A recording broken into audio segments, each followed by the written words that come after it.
Welcome to the You're Not Crazy podcast, hosted by Jessica Knight, a certified life coach who specializes in healing from narcissistic and emotional abuse. This podcast is intended to help you identify manipulative and abusive behavior, set boundaries with yourself and others, and heal the relationship with yourself so you can learn to love in a healthy way. You can connect with Jessica and find additional resources, content, and coaching at emotionalabusecoach.com. Hello and welcome back. I appreciate you being here today. This episode is going to come out on Christmas, and so if you are listening to this on Christmas or around the holidays, I'm sorry. I know it's really hard to be dealing with this around the holidays. Holidays seem to amplify everything. And I remember that for me, I absolutely felt like the holidays were a bit of a breaking point. And it could have just been the time of year. It was about a year into my daughter being alive.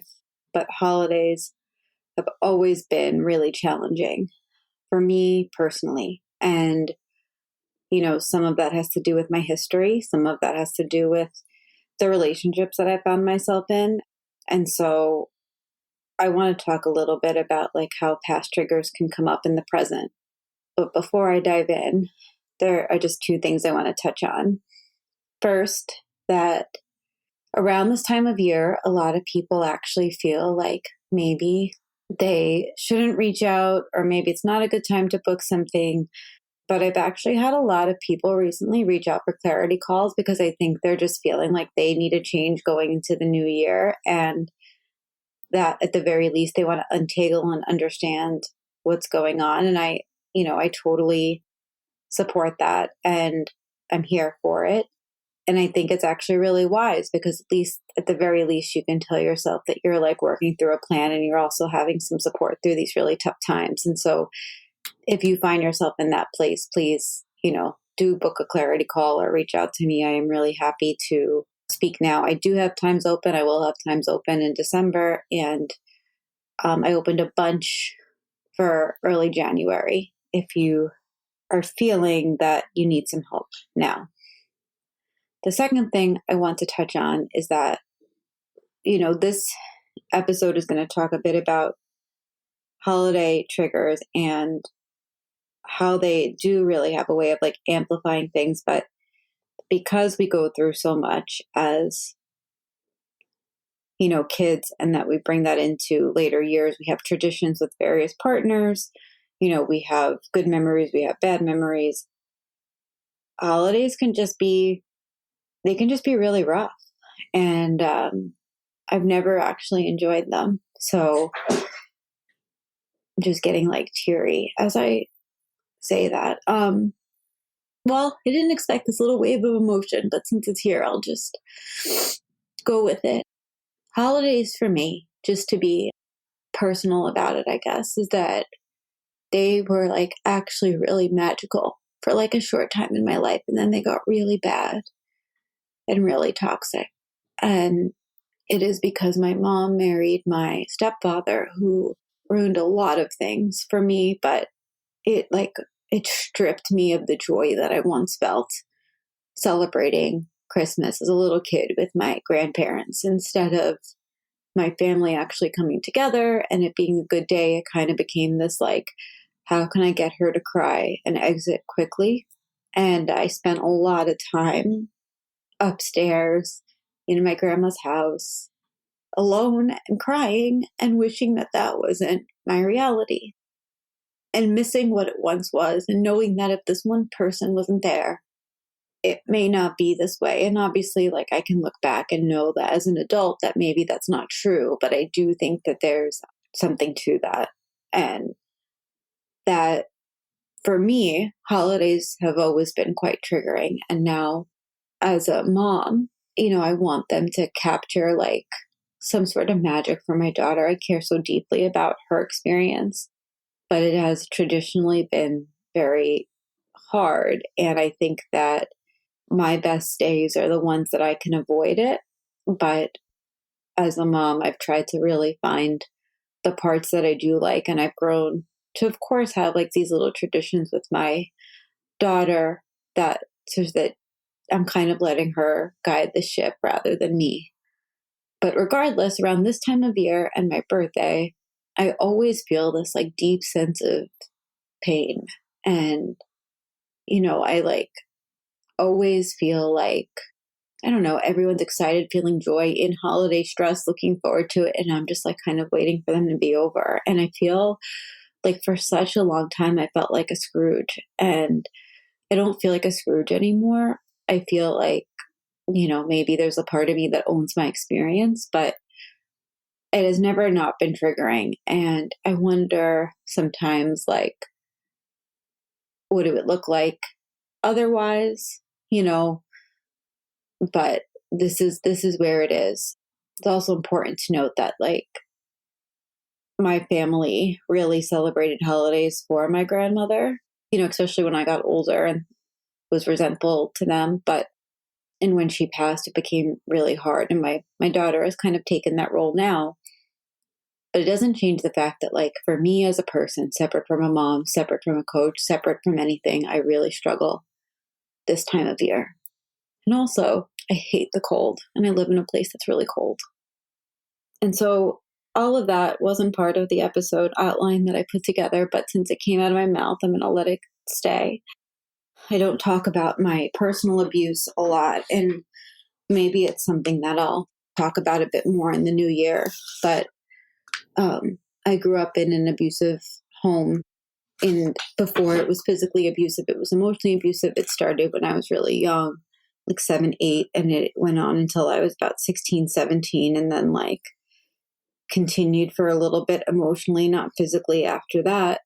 And I've lived a lot of my life like in this little cocoon of just like wishing that stuff didn't happen. And so, but also dealing with it. And I think sometimes when you open up the cocoon, it's really hard and it's like painful, and then it comes up and then you have to deal with it, and like new triggers come. And so like if you are in that spot or if you're in that place, like I see you and I hear you, and I try and give a voice to a lot of things that people don't speak about. But I think it's hard to untangle your own story in a way that makes sense, because for me, I can look at like other aspects of my life in relationship to the abuse I endured, but talking specifically about it, especially when like, if you've been in therapy at all, so much is in there, and it's like an ever changing onion. But basically, this episode that I drafted for today is that there's a way of amplifying everything. This time of year amplifies everything. There's so many events and so many to-dos and so many expectations and holiday parties and this and that. And like, unfortunately, the pain of like the past as we move through the season comes up with a lot of like heaviness. And when I was reflecting on it this time of year, and I was specifically reflecting on this one around Thanksgiving, it was that this time last year with my partner, things weren't okay. And I was starting to realize that I couldn't be in the relationship anymore. This is also something I'm going to be talking on Substack.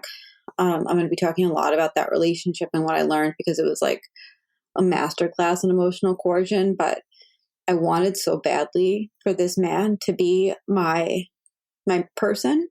I believed he was. Sometimes I'm still trauma bonded and think about it and believe he is. I was engaged to him.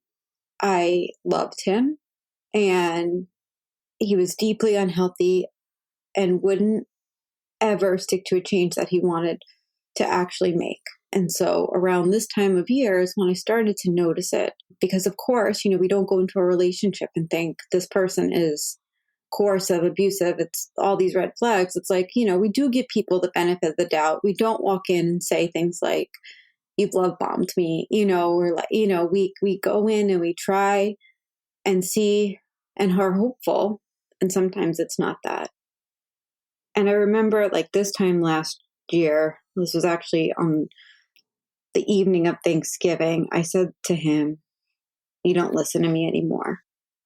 You used to care how I felt, but now it's like just speaking to a void. And that was true. I used to be able to speak to him and he'd hear me. And it was like I would be able to say whatever I wanted to say or needed to say. And he, even if he didn't agree with me, he'd hear me and think about it.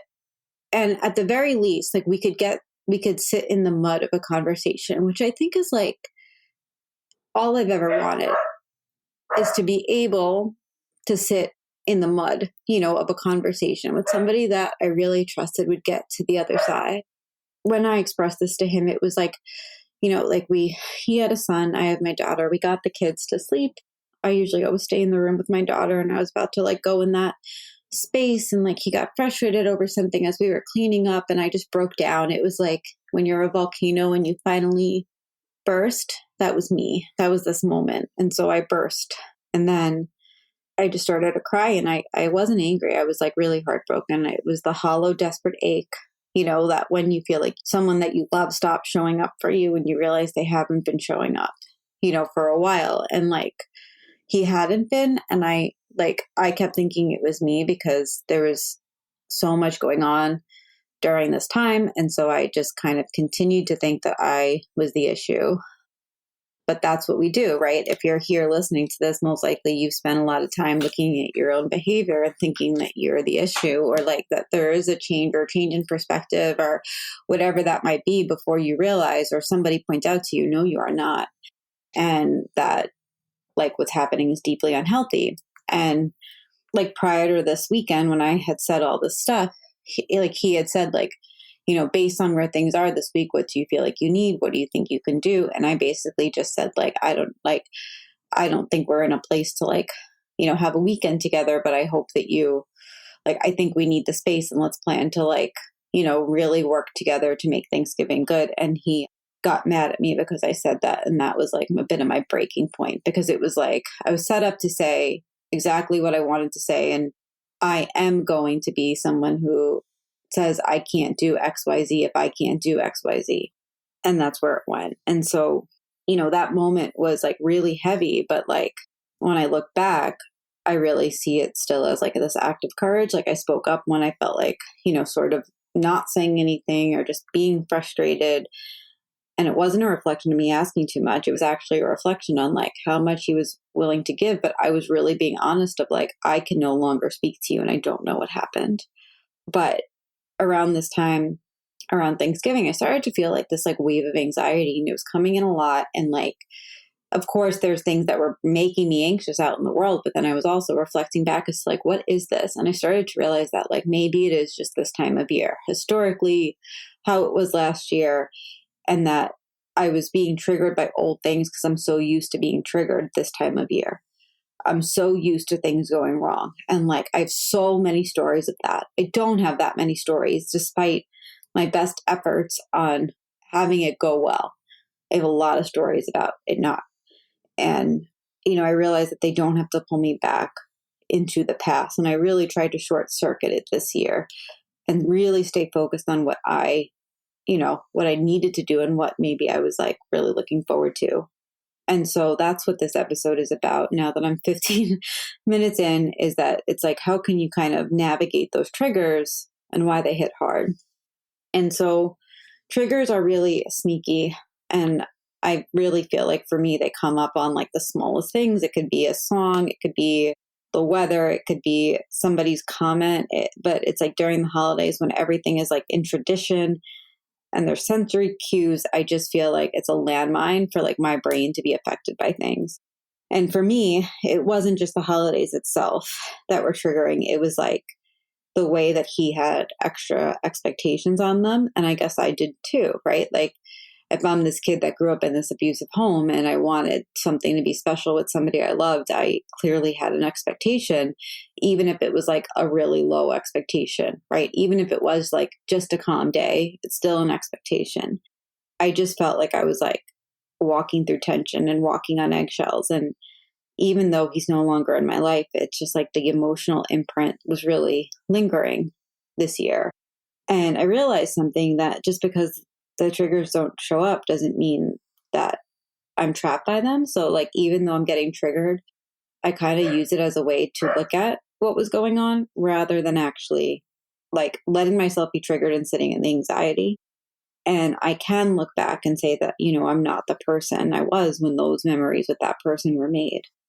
And one of the most powerful tools that I have in my toolbox is like the ability to ask myself what's happening right now when that trigger happens. This has taken years and years and years, but like I literally just got triggered right before this podcast, and not by something that has to do with this, just something else. And I just literally like let myself sit down on the ground and ask myself what is going on, because that can really help. What is actually going on right now? Because sometimes it's nothing, and sometimes it is something, and sometimes it is something there. I always try and ground by like sitting down on the floor. I'll hear laughter, from my daughter, or even just thinking like the absence of the tension in the air. That actually is a pretty big one for me. Like I'll reflect on how it's so much less tense than it once was. And it's like these moments that remind me that I'm not in that painful place anymore, because triggers try and convince us that we're still in danger. But starting to notice how you are not actually does help interrupt the pathways and bring you back to the here and the now, because they're there and you're feeling it, but it doesn't have to continue to spiral. And so if you feel like you're experiencing the weight of the triggers this season, I really do encourage you to journal and to like write down what those triggers are so you can be aware of them. Like if you just are not in space to like be around certain things, then don't be around it. The last 2 episodes I did, the last 2 weeks are about holiday triggers.